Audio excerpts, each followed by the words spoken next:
Health is real, seek help, and the stigma.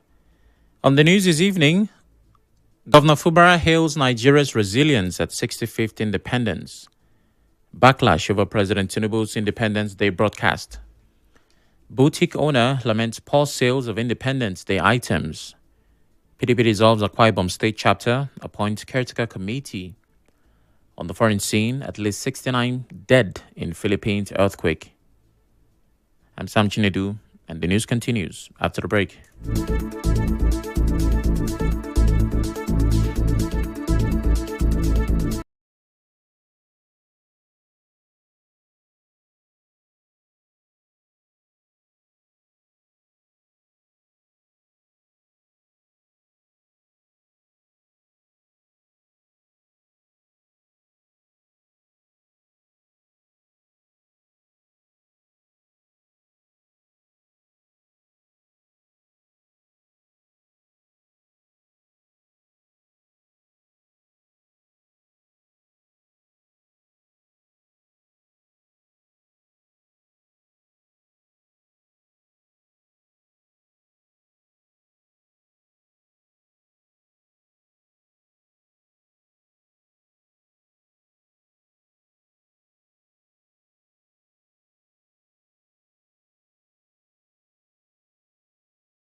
Welcome back.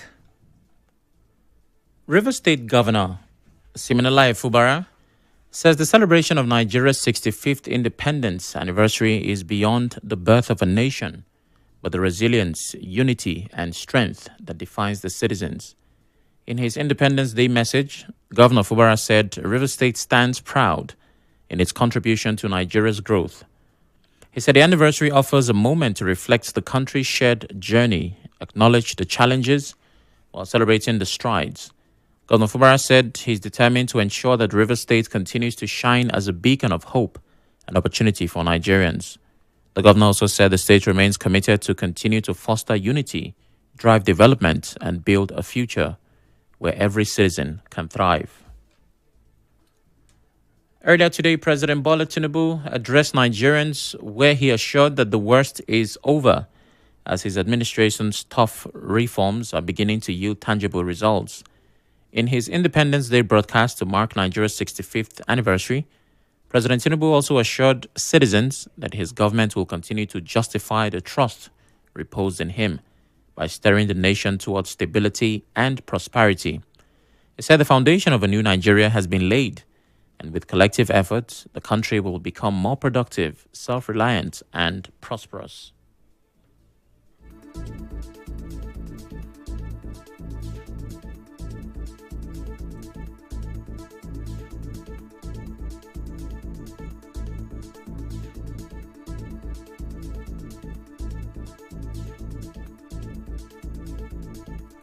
We failed to make the necessary investment decades ago. Our administration is setting things right now. I'm pleased to report that we have finally turned the corner. The worst is over, I say. Yesterday's pains are giving way to relief. I salute your endurance, support, and understanding. I will continue to work for you to steer the ship of our nation to a safer harbor. Under our leadership, our economy is recovering fast, and the reforms we started over 2 years ago are delivering tangible results.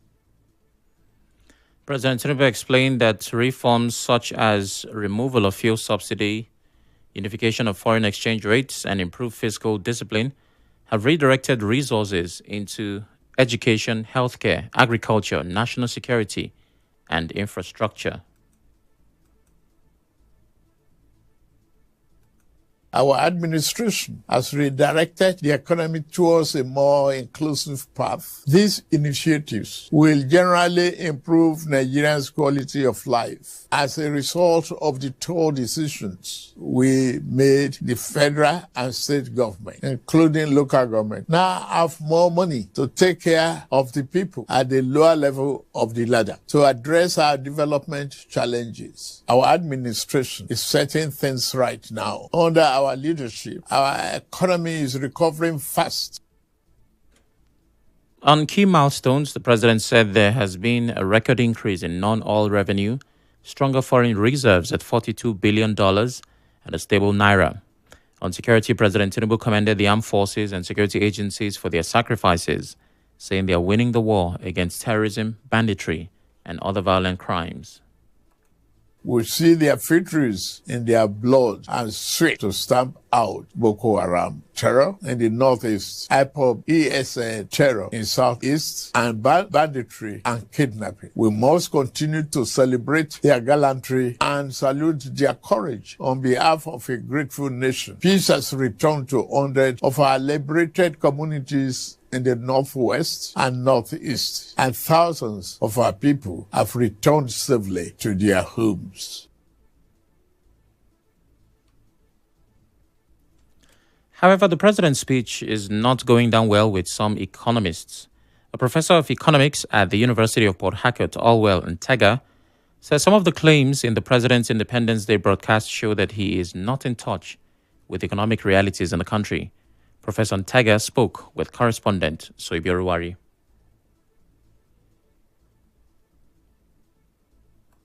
I'm not sure that the advisors of the president are giving him the real situation on ground. The energy sector reform, the financial sector reform, they may claim that they are working, but we've not seen the effect. It has not really trickled down into improving the living conditions of the people. And once people don't feel it in terms of there is reduction in price and there is improvement in the welfare, those reforms have no business with the people. The economists also explained how and why the policies of government have not changed the living standards of the citizens. I don't think they're in touch with the people. I just moved around the streets and I could not even see people dressed in the usual national color like it used to be. That shows that really people are not happy and people are suffering and people are hungry. If we talk about reduction in price, where has price gone down? You go to market, you can't see pepper of 500 is not there again. So both food and every other item, transportation cost has not reduced. House rent is going up every day. On his part, a political economist with the London School of Economics, Dr. Uche Igwe, says the claims of the president can be taken seriously when his administration reforms begin to create a real impact on the lives of citizens. How these reforms translate to food on the table of the common man. It impacted directly on the cost of living. There were inflationary trends on food, on transport, and on every aspect of our national life. So, as well-intentioned as the reforms may mean and may be, what will give us verifiable impact is when these cost implications begin to reduce. Dr. Igwe listed how he thinks the results of the government's economic policy can be verified. And until that reflection is felt, nobody will believe him. We need to believe him when we feel the verifiable impact on our cost of living, or we have a clear result through palliative that will help us cushion the effect and implications of this inflation that was occasioned by the rise of cost of living due to the removal of the fuel subsidy. Economists are not the only people unhappy with the president's broadcast. Human rights advocate Festus Oguche also faults the president's independence broadcast, saying it did not reflect the true condition of the economy and Nigerians. Oguche spoke with correspondent Emeka Otuka. The president is not true to himself, and if he's true to himself, then he's not speaking the truth on the conditions of Nigerian citizenry in terms of their ability to take care of themselves, to fend for themselves. Go along the streets and see hunger, poverty, starvation reeking all over the place. Excruciating poverty is on the ground. He also disagreed with the development index presented by the president, noting that the manufacturing and education sectors are in deplorable condition. He said, contrary to the president's claim, insecurity is on the increase. And he did not quite address the issue of security very well. And that's what ravaged the land. The level of unemployment, the fact that the youth are not engaged, it's a very big problem. I think we have a government that's much, much richer than the people, and they still collect from the people to enrich the government when the people are incapacitated. Also, rights activist Charles Jaja says there's nothing to celebrate.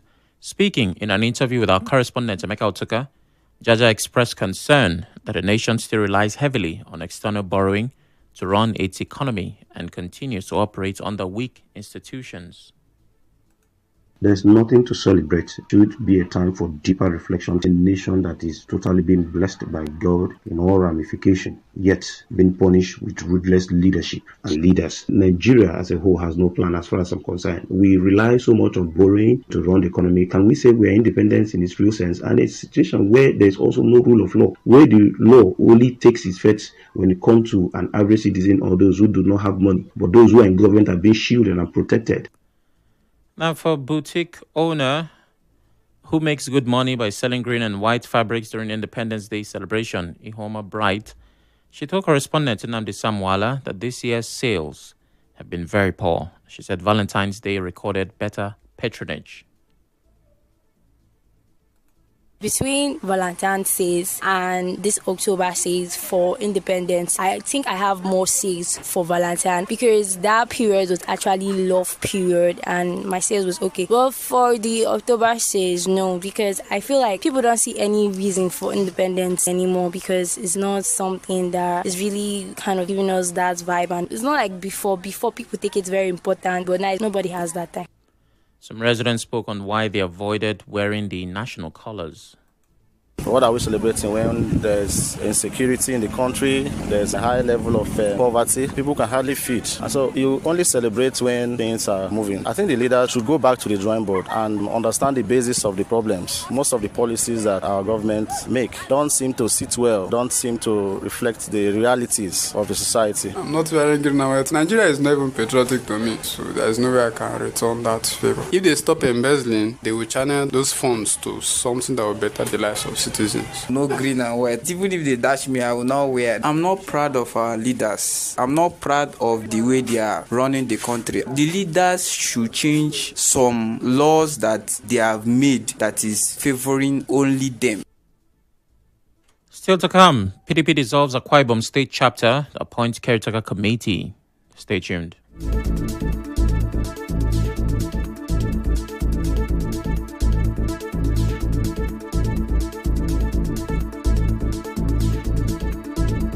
Here is a public interest announcement from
Welcome back.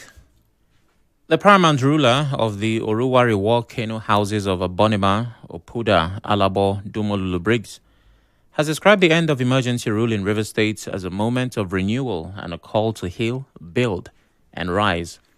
In a statement, Alabolulu Briggs said the 6-month period of emergency rule, which began on March 18, stripped Rivers people of their and housing, replacing them with a sole administrator. He described the move as unconstitutional and an aberration that silenced the people's mandate. According to him, the period left the state in political uncertainty, slowed governance, scared away investors, stalled infrastructure projects, and left citizens psychologically drained. The monarch noted that with the return of Governor Siminalayi Fubara, Deputy Governor Ngozi Odu, and the state legislature on September 18, democracy has been restored, showing that the will of the river's people cannot be permanently suppressed. He stressed that the real test begins now and called on leaders to pursue the dividends of democracy with greater vigor. He outlined 5 priorities: economic recovery, infrastructure renewal, healing of social trust, political reconciliation, and governance reforms to prevent future crises. Alabololo Briggs urged political leaders to put the interests of the state above self, embrace peace, and serve with humility, integrity, and conscience. He expressed optimism with unity of purpose, the sacrifices of civil servants, the creativity of business owners, the energy of youth. River State will rise again to command national admiration and global respect. The paramount ruler of Omagwa clan in Ikwerre local government area, Eze Achineke Amadi Okpo, the 21st, has commended the people of Omagwa for their peaceful disposition during this year's annual cultural wrestling festival. Eze Achineke Amadi, in a statement on behalf of the Omagwa Council of Chiefs and Traditional Rulers, said successful completion of the festival will now usher in the New Yam Festival, known as Oriji Ikie, which will begin on Thursday, October the 2nd, 2025. He said the New Yam Festival is a period for cultural reappraisals, traditional teachings, among others. He, however, appealed to his subjects to actively participate and ensure they coordinate themselves orderly for the interest of peace in the area. An APC youth leader in Omuma local government area, Charles Amefule, has commended the chairman of Omuma local government area, Uchechukwu Obasi, for initiating what he called people-oriented projects in the area.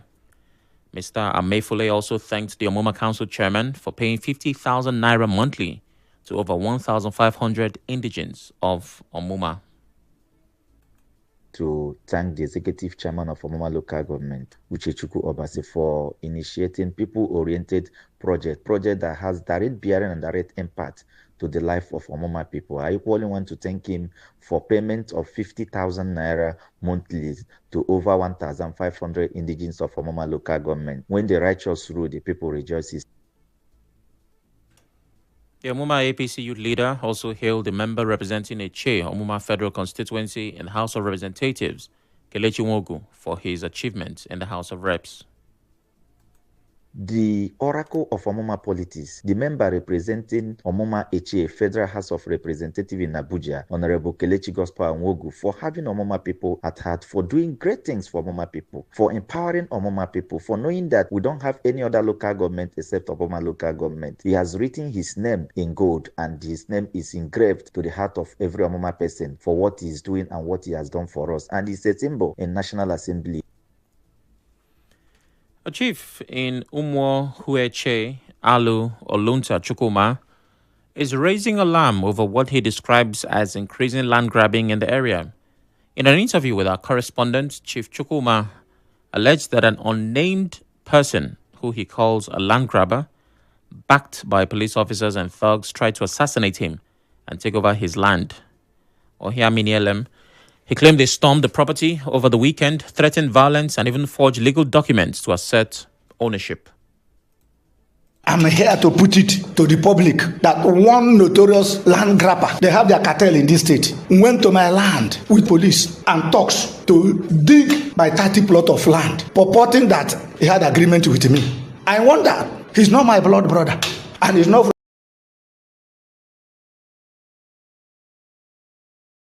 He bragged that he has the police. I am putting it direct to the public.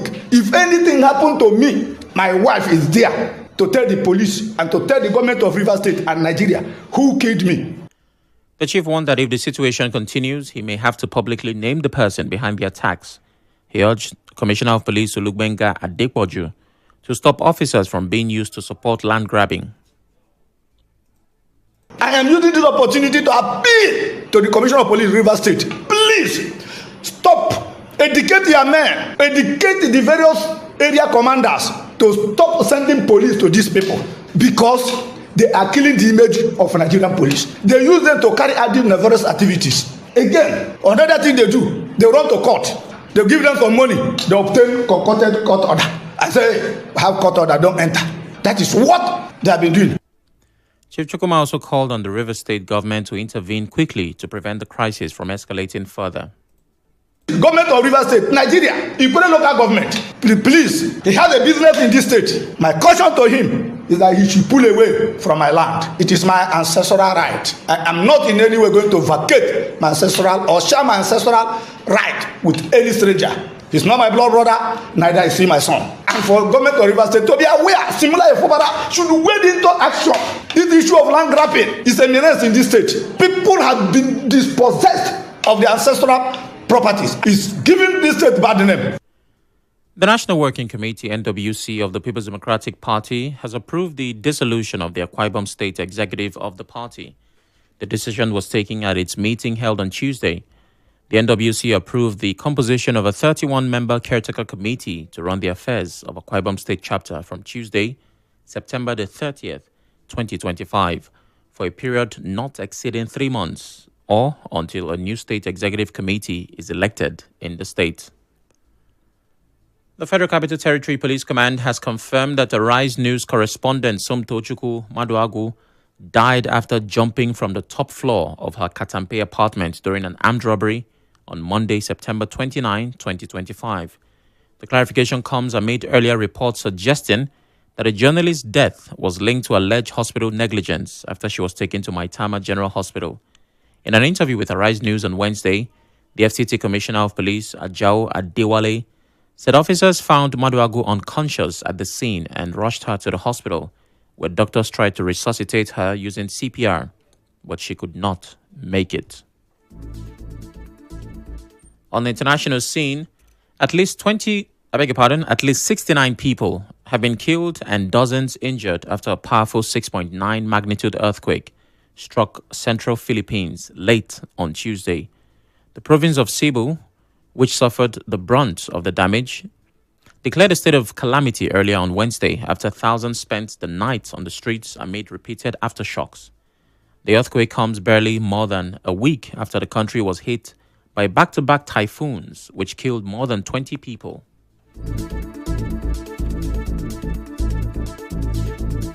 On the news this evening, you heard River State Governor Siminalayi Fubara has hailed Nigeria's resilience at 65th independence. Condemnations are trailing President Tinubu's Independence Day broadcast. A boutique owner in Port Harcourt has lamented poor sales of Independence Day items. The PDP has dissolved the Akwa Ibom State Chapter and appointed a caretaker committee. On the foreign scene, at least 69 people have died in earthquake in the Philippines. The news was edited by Onyekachi Nwosu. To reach the news team, send an SMS or WhatsApp to 0808 721 7215. I'm Sam Chinedu. Thanks for listening.